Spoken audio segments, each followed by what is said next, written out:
What's up, guys? I have been pretty busy. We are in full GLTC race season. We just uploaded the footage from CMP, and then I just came back from Atlanta. Both of those events are awesome. You guys obviously saw CMP. For this video, I want to talk about the Accord. It's been a while since I've uploaded Accord content. In the last video, we talked about all the modeling for the front suspension. You guys absolutely loved it. So I appreciate all the support. There was a lot of feedback.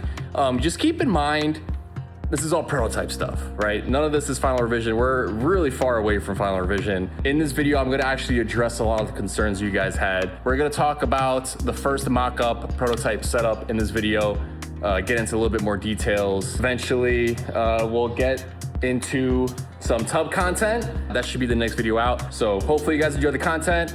Accord. Also, we're gonna get into the little bit of lore as to why my fingers are really messed up. Hopefully you guys like the video. Like, comment, subscribe. Also, hopefully you guys like my sick black ceilings and then the lights on my garage door. Hey, it looks phenomenal in here. I have this whole video planned for like garage updates that's span over the course of like a year and a half, and I don't know, it's like the continuity in that video is gonna be a nightmare because it spans such a long time frame, but I'll probably still upload it. Anyway, enjoy the video. Back in the shop. So in the previous episode, we talked a lot about the suspension design in Fusion360. And today we're gonna take the first step in test fitting some of these components. I already have this lower control arm mocked up. This was 3D printed by the guys at Hybridracing. 2 types of spherical bearings, 3 total. We have a PWB/10T on the inside, on the shock fork, and then we have a PWB/12T on the ball joint. I believe all 1/2 inch, and this is 3/4 of an inch or 5/8 or something. I don't know. This one's bigger because it's the ball joint. This is the same bearing setup I have on those lower control arms, so I just kind of copy pasted what works. But of course, this lower control arm is overall a different design because we're running on this chassis like a traction bar. So on the EGs DCs, you have the radius rod that goes to the back. This goes to the front. Kind of accomplishes the same thing, right? Because you don't have play back and forth. I do actually like this setup a lot. Pretty good articulation. The only issue I have right now is a little bit of clearance issues right there. I'm probably gonna grind that away. And then up top, my good friend Pat at Old Boys machined some beauties here. Check these out, some billet aluminum. These are basically going to be my drop mounts for the upper control arm. So I got 2 of them made. And then he also welded up this beautiful upper control arm. This is gonna be temporary. This is just for test fitment purposes. I think the final design, this will all be billet aluminum. They're adjustable so I can fine tune the lengths and the caster and whatnot. I got most of these parts from Pegasus. These threaded rod ends or rod end receivers, or I don't know what you wanna call them, from Pegasus. And then also the bearing cup is from Pegasus. And this is a narrow series bearing, 10T something. I don't know. I'll probably have the bearings listed in the description. Actually, here we go. Yeah, this is the bearing I'm using. These are the same bearings that are used in the PCI arms. So yeah, a lot of the bearings I kind of copy pasted from other designs. A lot of the lower control arm bearings I've taken from the Kingpin the lower control arms. Those are really durable, lasted a while. So I'm going to mock these guys up, and I'm gonna show you a little problem I have. There's gonna be some clearance issues there, and then I'm definitely going to have clearance issues here. So there's no way that's gonna work, which means we're gonna have to do a little bit of cutting. Let's maybe grind this down to bare metal and then go from there.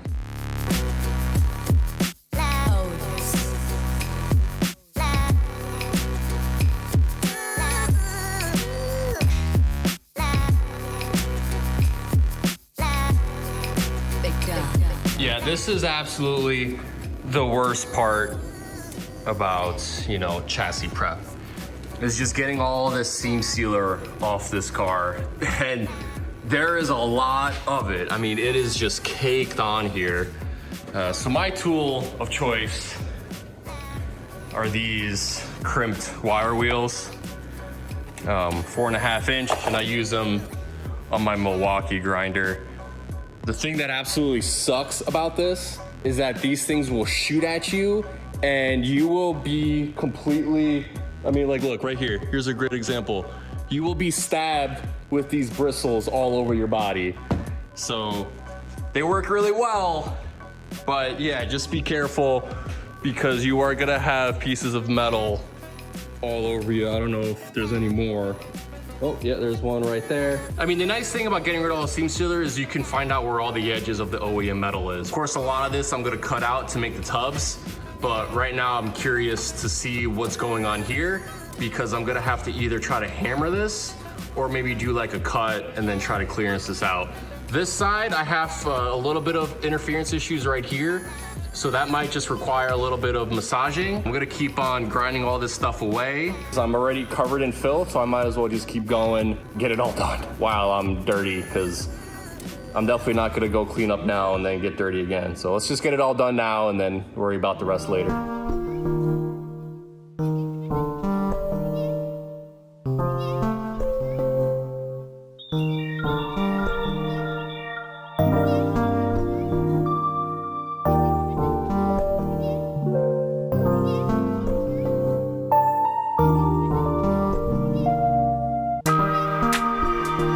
Absolutely the worst part to do on a car, but yeah, got it mostly cleaned up, got all the sound deadening off. Now it's just a lot cleaner to work with. I can kind of see what's going on in here. But for shits and giggles, just the dust that came off that car, almost a full pound of seam sealer. So, you know, you are gonna shave some weight cleaning these chassis up and making them bare metal, and then, you know, just throw some paint on it versus putting, I mean, this car probably has, I would assume, at least 10 pounds of sound deadening material on it. That entire underbody. Not sure if I'm gonna go that crazy with it, but I do need to shave as much weight on this car as possible. Got that wheel well cleaned up, and I guess I'm gonna start working on making some clearance for these drop mounts. So this is gonna be my tool of choice, Ingersoll Rand air hammer. This thing is freaking sweet. So all of this here, normally this car kind of goes like this. I hammered all of this right here with the air hammer, so I didn't have to do the tubs here, and it actually worked really well. So air hammer is gonna come in clutch, interference right here, so I'm gonna air hammer that in, maybe apply some heat to this, air hammer. This side, this is gonna be a little bit more difficult. I'll work with the metal to see what I can do with it. If not, I'll just have to make a little cut and then box it in later. So yeah, let's get the torch out, heat this up a little bit, get my air compressor fully charged up, and get to work.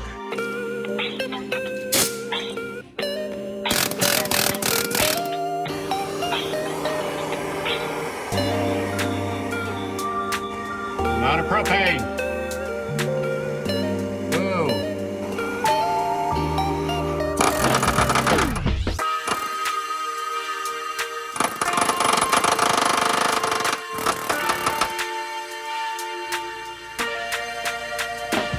Okay. I think I hammered a little bit too much, but that's okay.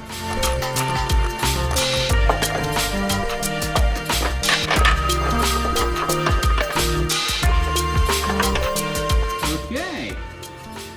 One post mounted.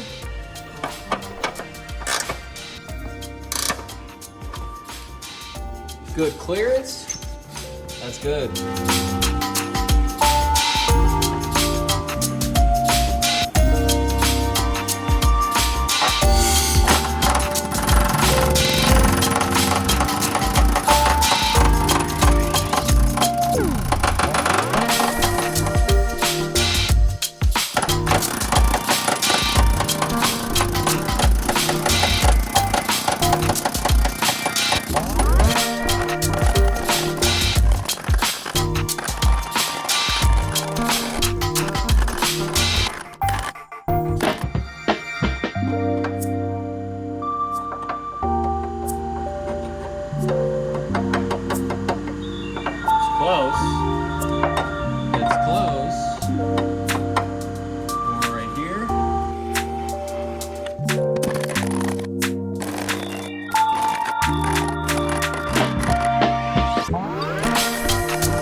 think it's still touching a little bit back there.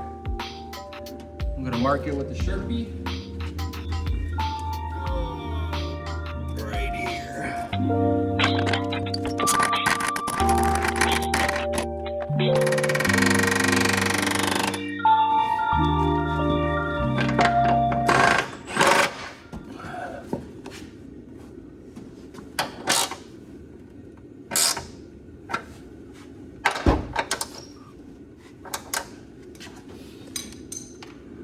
All right, good enough. That went miraculously much better than I expected, but there's a limit that you can stretch metal out. And unfortunately, I exceeded it a little bit. We have a little bit of a hole peeking out, but I can always potentially reinforce that, maybe add some material. Yeah, there you go. So there are the two upper control arms. All of this I hammered out, which is crazy because the lip is right here. So I basically had to fold it over and then go back. It's still touching a little bit. It's good enough for now. It's actually not bad at all. So yeah, that's awesome. I got them both mounted. Now, this isn't gonna be the final design. I'm probably going to reinforce the bottom of these. What I'm probably gonna do is I'm gonna have a piece of metal that goes here, goes back, right? So imagine a piece of metal that is welded here to this frame rail to basically support the bottom of this, because, you know, even though we're bolted from the top, these posts are super long. Probably add a little bit of bracketry here. And what I'll probably have is, I'll probably have on that bracket a nut. So all I have to do is just bolt through this side, bolt to the control arm, and then it's gonna screw into that reinforcement plate. And I'll do the same thing on this side. So the bottoms will be supported, and of course they'll be bolted in from the top. So now we can finally put the control arm in, and then eventually the knuckle. But yeah, I mean, to kind of compare how much we just massaged that metal back, that's a lot compared to that. Yeah, all of this here was in the way, and we massaged it down to that. So yeah, air hammers are freaking awesome. So anyway, yeah, let's get a control arm mocked up in here.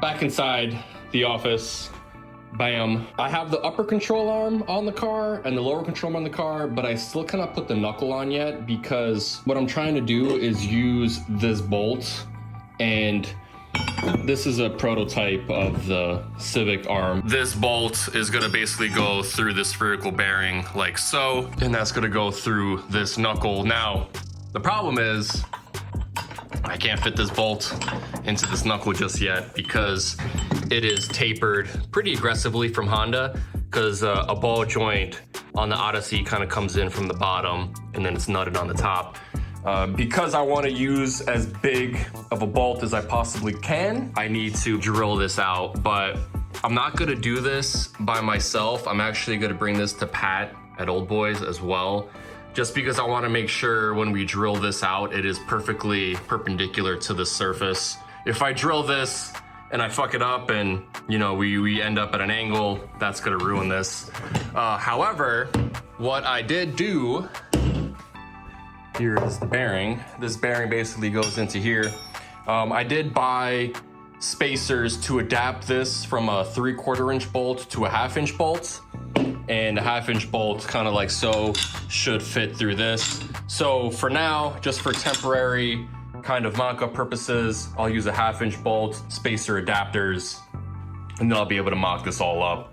I am waiting on this from Amazon Prime. Also, I jammed my fingers last night and they really hurt. So if you're wondering, no, it's not nail polish. It is just pure pain. So let's get into the lore of my messed up fingernails.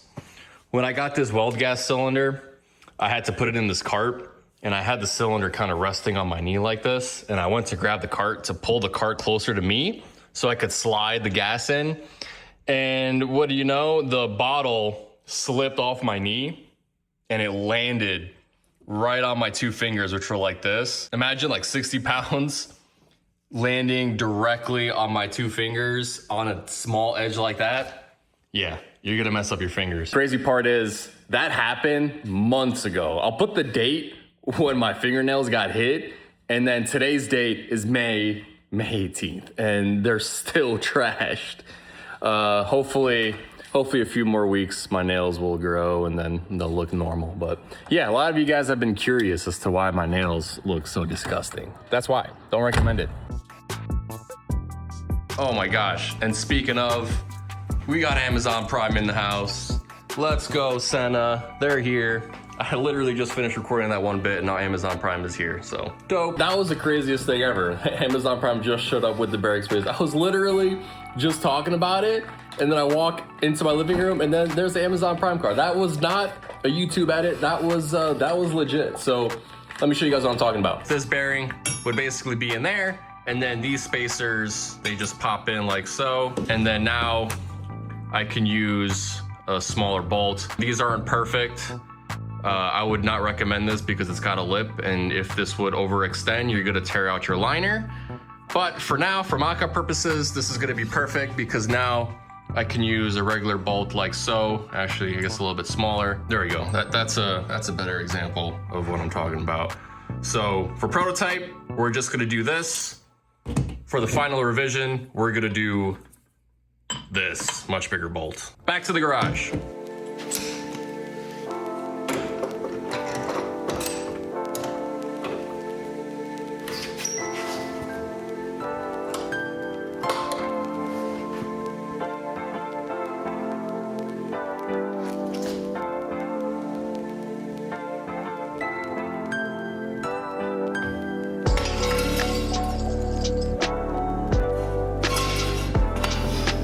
Yo, this bird be bugging. Anyway, suspension. Boom, there we go. There's the first prototype of the front suspension. Odyssey Knuckle, custom stiffener to lower the tie rod point. Temporarily, I'm just using a PCI tie rod, kind of for mock-up. I'll probably redesign this to use a different bolt. I'll have to put a precision spacer here so this doesn't, you know, squeeze, obviously.